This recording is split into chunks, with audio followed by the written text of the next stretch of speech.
sur nos antennes. Nous sommes très honorés de votre présence en ligne. Merci de partager avec vos amis. La ligne sera ouverte dans une minute pour vous permettre de questionner notre invité de ce jour, honorable Innocent Kagbara, président du Parti démocratique panafricain au Togo. Honorable, vous nous avez fait la proposition pour ce huitième sujet que nous aborderons avec vous, la construction d'un hôpital de niveau 3 par région du pays. Parlez-nous-en. Oui, nous avons fait le constat que euh, quand nous souffrons d'un certain nombre de pathologies, que nous ne pouvons pas faire une prise en charge sur place, on envoie des gens à l'extérieur. Donc, il faut éviter, parce qu'il y a beaucoup qui meurent parce qu'on n'a pas de soins de qualité chez nous. C'est vrai qu'on a des hôpitaux de référence, mais à un certain niveau qui sont dépassés. Nous voulons quand même des hôpitaux de niveau 3, un peu comme ce que nous voulons d'inaugurer avec le partenariat avec la Caisse, mais nous devons construire ça dans chaque région du pays. Parce que quelqu'un qui a un problème à Sokodé, jusqu'à ce qu'on l'amène à Lomé, il décède déjà. Donc, dans chaque région du pays, nous devons avoir un hôpital de niveau 3. On l'a déjà fait à Lomé avec le docteur Lafia. Maintenant, il faut avoir un hôpital à Tapamé du même niveau, un hôpital à Sokodé du même niveau, un hôpital à Kara du même niveau et un hôpital à Dapaon du même niveau. On va me demander, oui, ça coûte, mais je crois que si nous voulons nous développer, il y a deux choses sur lesquelles nous devons mettre l'accent, c'est l'éducation et la santé. Et l'hôpital, ça ne sera pas gratuit. Nous pouvons faire des partenariats avec des pays limitrophes, tels que le Burkina Faso, parce que l'hôpital qui sera à Dapaon peut desservir, par exemple, le Burkina Faso et le Niger. L'hôpital qui sera à Kala sera un hôpital régional. Celui qui sera à Sokodé peut desservir peut-être le Ghana et le Bénin. Et celui qui sera à Tapamé viendra en renfort à Lomé quand l'hôpital de Lomé sera dépassé, parce que c'est simplement à 2 heures. Donc, il nous faut un plateau technique adéquat avec les équipements qu'il faut et éviter le maximum d'évacuation sanitaire. Voilà la proposition du PDP et je crois qu'il y a des partenaires qui sont prêts à nous aider. Nous avons déjà un hôpital à Kara. Si nous le modernisons, il ne restera qu'à construire 3 hôpitaux, celui d'Atapamé, celui de Sokodé et celui de Dapan. Alors, nous constatons à la base qu'il y a un système, le système de santé au Togo est confronté à certains problèmes. Dites-nous, est-ce qu'avec ces problèmes-là, on ne peut pas résoudre ces problèmes-là avant d'avancer sur les propositions que vous nous faites aujourd'hui? Non, les deux peuvent se faire concomitamment. Quand vous allez à l'hôpital Docteur Lafia, c'est des Togolais qui exercent là-bas, c'est des médecins militaires, c'est des médecins civils, et ils ont la technicité, ils ont le professionnalisme qu'il faut.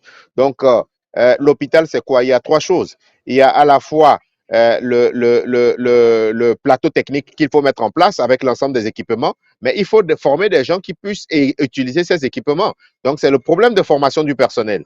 La formation du personnel, on n'est pas trop mal là-dedans parce qu'il y a d'autres pays qui viennent se faire former à Lomé. Et troisième chose, il faut le professionnalisme, rendre la rentabilité de ces hôpitaux, avoir les équipements qu'il faut et faire en sorte que l'hôpital soit accessible à tout le monde.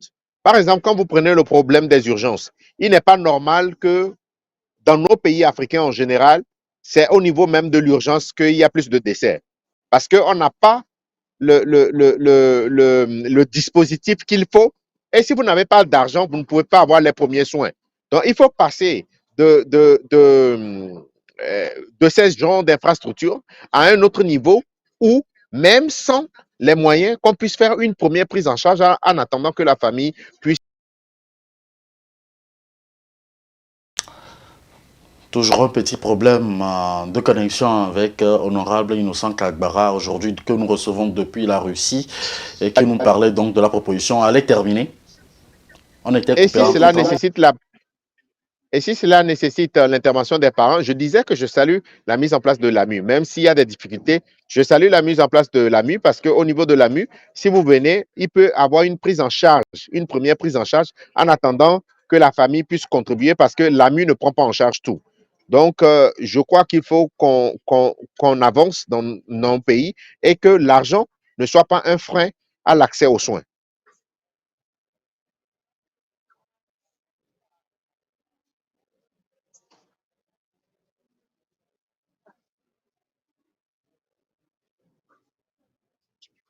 Honorable ne m'écoute pas, sorry. Alors, je parlais donc de l'insuffisance d'allocation ressources qui fait référence donc au budget de l'État qui a été voté déjà.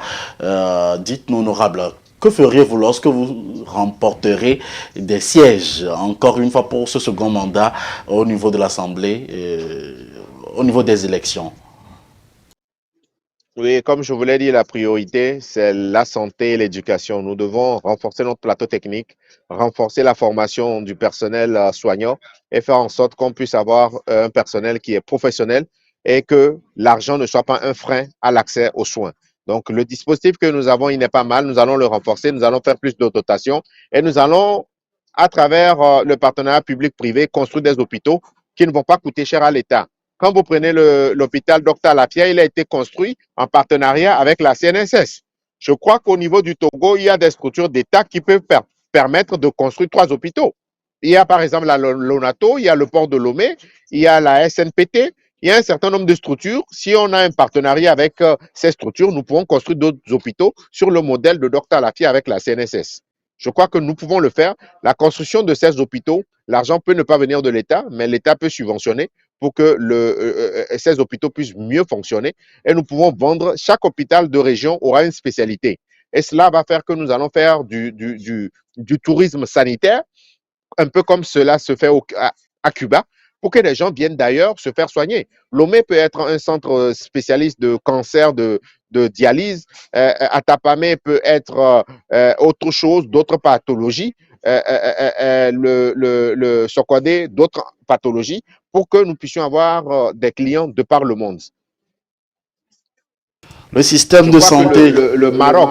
le Maroc et la Tunisie, ils nous ont déjà emboîté le pas. Il y a beaucoup d'Africains qui ne vont plus en Europe, mais qui vont au Maroc ou en Tunisie, ou bien qui vont à Istanbul. Donc, il faut que Lomé devienne cette capitale de référence en matière de tourisme de santé. Alors, honorable, selon l'Organisation mondiale de la santé, il faut 2,5 soignants, donc en gros 3 soignants pour 1000 habitants, or que au Togo, nous avons donc 3 soignants pour 7932 habitants. Et la majorité du personnel réside en zone urbaine. Comment se fera donc ce management? Oui, en matière de management du personnel de santé, je crois qu'il y a des efforts qui ont été faits ces dernières années. Il y a eu des recrutements. Ce n'est pas suffisant, mais il faut tenir compte également de nos difficultés en termes de mobilisation de ressources. Ça va se faire de manière progressive. C'est vrai que le ratio que vous avez donné, il est véritablement inquiétant, mais il ne faut pas oublier que depuis 2 ans, 3 ans, nous avons quand même fait un effort en matière de structures sanitaires. Par exemple, chaque préfecture a une unité préfectorale, chaque canton a une unité cantonale, et nous sommes en train de faire en sorte, le gouvernement togolais actuel est en train de faire en sorte que cela puisse couvrir l'ensemble du territoire. Le gros problème que nous avons, c'est le matériel, c'est l'approvisionnement, c'est le matériel, c'est l'approvisionnement et c'est le personnel. Si nous arrivons à faire un management de l'ensemble de ces 3 facteurs, je crois que nous aurons amélioré de manière significative notre système de santé. C'est l'amélioration que la diaspora aussi veut avoir, et surtout les Togolais. La santé d'abord. On en parle aujourd'hui avec Honorable Innocent Kagbara dans cette émission. Pourquoi, qu'est-ce qui vous incite à proposer donc un hôpital de niveau 3? Quelle est la différence entre un hôpital niveau 1, niveau 2, niveau 3? N'en disposons-nous pas des hôpitaux de niveau 3 au Togo? Disons par exemple, quand on prend le cas de Lomé. Oui, Lomé, l'hôpital, le plus grand hôpital, c'est le Sylvanus Olympio. Mais il faut dire que cet hôpital date des années, je ne sais pas. Donc, il faut un hôpital quand même. Nous sommes encore recoupés. Merci à tous et à chacun de vous qui nous suivez sur notre chaîne YouTube. Vous êtes sur AfroWeb TV avec Moïse Agbenye-Grand dans votre émission Lundi Politique où nous recevons Honorable Innocent Kagbara. Alors, c'est le moment de rappeler que nos portes seront ouvertes et les opportunités seront données à tous ceux qui nous suivront comme députés à l'Assemblée nationale. Nous vous offrons donc un temps d'antenne de 52 minutes pour venir expliquer vos propositions à la population togolaise, à toute la diaspora, à toute la communauté africaine de par le monde. monde sur le www.afrowebtv.com. Nous espérons avoir toujours une bonne connexion avec Honorable Innocent Kagbara. Il avait dit déjà l'essentiel donc de la proposition concernant donc la construction d'un hôpital de niveau 3 par région au Togo, et c'est donc la proposition du Parti démocratique panafricain. Honorable, vous êtes toujours avec nous, on était coupé entre-temps. Oui, on a eu un problème de connexion. Oui. Allez-y, terminez. Je vous disais qu'il nous faut quand même, on a le problème d'infrastructure. Il nous faut un hôpital de niveau 3 pour éviter les évacuations sanitaires. Parce que la plupart du temps, par exemple, quand vous prenez Sylvanus Olympio, il y a un certain nombre de pathologies qu'on ne peut pas prendre en charge sur place. Les gens sont obligés d'aller en Tunisie, d'aller au Maroc, d'aller en Turquie. Donc, le niveau 3, c'est où vous pouvez prendre en charge l'ensemble des pathologies jusqu'à un certain niveau. Donc, il nous fallait quand même un hôpital avec un hôtel qui est annexé à l'hôpital, où il y a des chambres et les gens peuvent être aéroportés. Ça veut dire que les gens, on peut, s'il y a un patient, par exemple, au Burkina Faso, on peut le prendre avec l'hélicoptère médicalisé. Ils peuvent atterrir, par exemple, à Docta Lafia et ils peuvent bénéficier des soins. Donc, voilà le niveau 3 qui prend en compte un certain nombre de choses, les plateaux techniques à niveau. Donc, je n'ai pas l'ensemble des éléments pour vous citer, mais ça nous évite les évacuations sanitaires pour aller au Maroc, pour aller en Tunisie, par exemple, pour aller en Turquie. Nous voulons que Lomé devienne une référence pour un certain nombre de pathologies. Alors, honorable, tout cela doit passer par la restructuration de nos systèmes sanitaires, n'est-ce pas? Oui, il y a une politique qui vise la modernisation qui a déjà commencé avec l'introduction de l'assurance maladie universelle. Il y a un pas qui a été franchi de manière considérable. Ce que nous devons faire, c'est chercher les moyens pour plus de dotation. Le professionnalisme au niveau du personnel, faire en sorte que ce personnel soit mieux payé parce que nous formons, quand vous prenez l'université de Lomé, elle a eu une certaine réputation par le monde de former les meilleurs médecins. Mais ces médecins, quand ils sont formés, il y a moins de 20% qui restent sur place. Quand ils partent pour faire leur spécialité, ils restent. Ils restent au Sénégal, ils restent en Tunisie, ils restent aux États-Unis et ils restent en France. Donc, faire une politique incitative qui permet le retour de ces médecins, parce qu'en plus, ils vont faire des spécialités. Le retour de ces médecins pour que nous puissions les utiliser sur place. Donc, c'est une politique incitative. C'est un certain nombre d'infrastructures qu'il faut mettre en place avec un plateau technique adéquat et le budget qu'il faut pour les hôpitaux du Togo. Alors, deux petites questions pour encore terminer cette partie qui concerne donc votre proposition. On parlera donc du manque d'accès géographique aux formations sanitaires et la qualité donc des soins qui restent à décrire par certains usagers. Qu'en dites-vous, honorable? Oui, c'est un problème réel. Et il nous revient de pouvoir régler le problème à travers une formation adéquate. Et je crois que le ministre, quand il est passé au Parlement, nous avons abordé l'ensemble de ces questions. Et les réponses qui nous ont été données, il y a un effort qui est fait. Même il y a une formation sur la clientèle.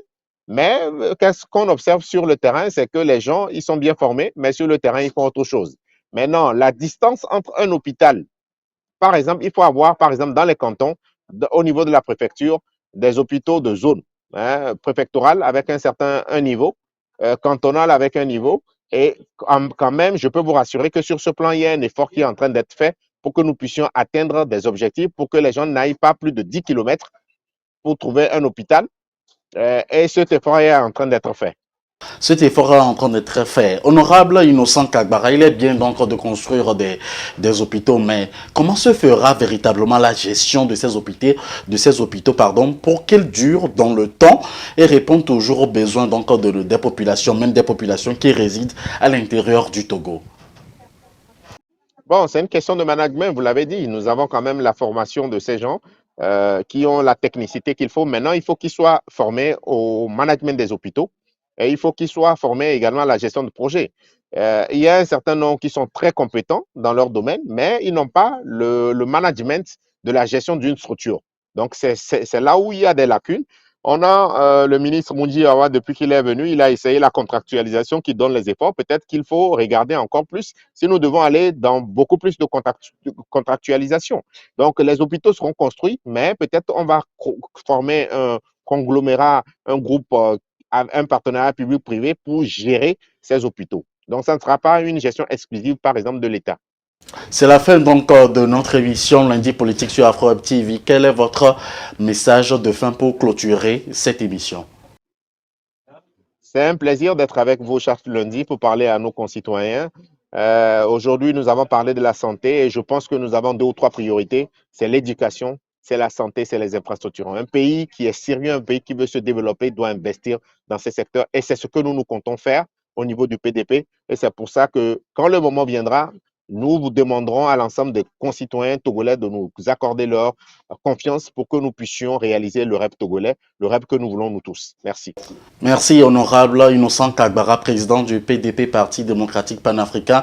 Merci d'avoir été de notre bon séjour à la diaspora, surtout à tous nos compatriotes qui résident avec vous en Russie. Et nous espérons avoir le courage, surtout l'opportunité de les interviewer dans d'autres émissions sur la même antenne avec le même plaisir. Quant à moi, on se retrouve dans d'autres émissions avec le même sourire. Gardez toujours la pêche, car c'est Dieu qui est fort.